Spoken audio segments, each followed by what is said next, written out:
I'm Peter O'Toole, so I work at the University of York and I'm actually Director of the Bioscience Technology Facility, which is embedded within the Department of Biology but serves lots of other departments as well.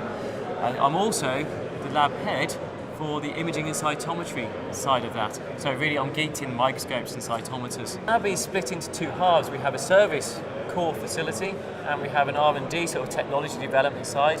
Our technologies are collaborations with other companies and some of our own ideas as well, developing those, which is developing down the super resolution.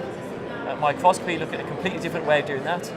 Collaborating with Lucy Collinson at Francis Crick, looking at correlative lighting electron microscopy techniques, and that some really, really exciting stuff coming on that in the very near future. Another side is going to the other extreme and label-free imaging and looking at whole cells and looking at their unique metrics. And so that's the other side we're really pushing into at the moment. That's the research, but then the actual core lab covers all your advanced light microscopes, your confocal microscopes, your open spin, so forth. We also then have the flow cytometers, so cell sorters, infrax analysis, and so forth, and then the electron microscopes. So it really is quite an encompassing core facility, and we serve a multidisciplinary department of biology.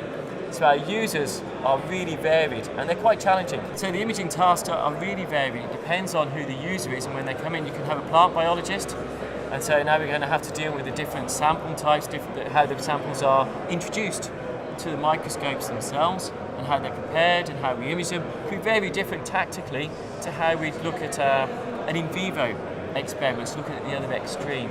And then of course you've got lots of culture cell types.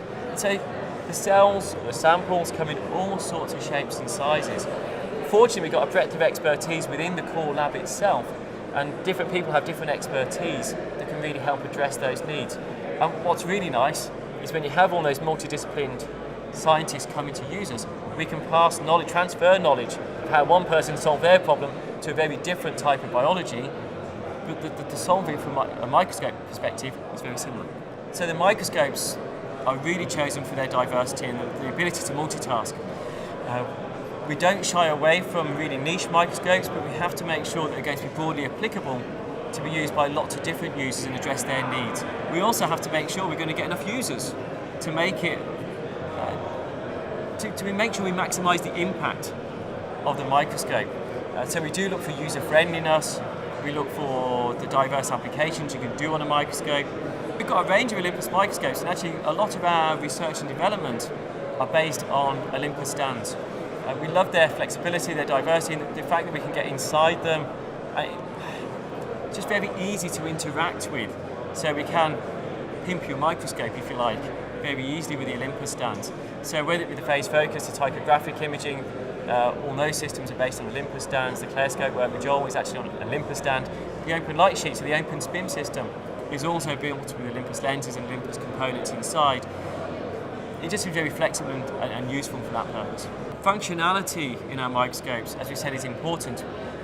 I wouldn't say there's any one that we benefit most from. The confocals are our routine bread and butter type of microscope, and we have the super res aspects to that, and we have the live cell imaging aspects.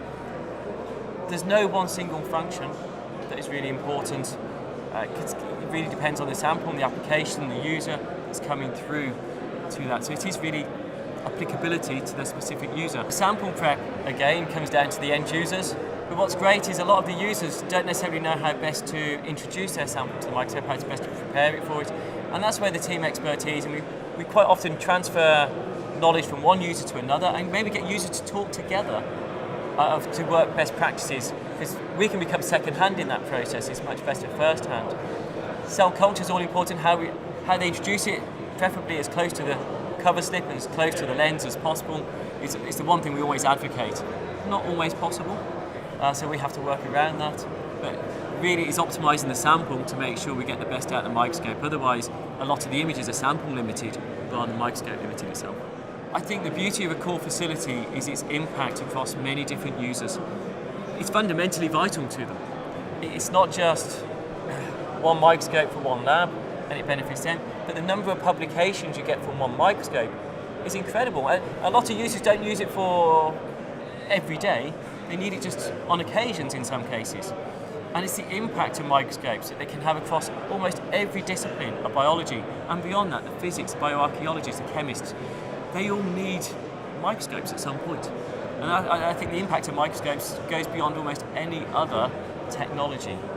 Certainly across sciences, I don't think there's anything that can beat a microscope.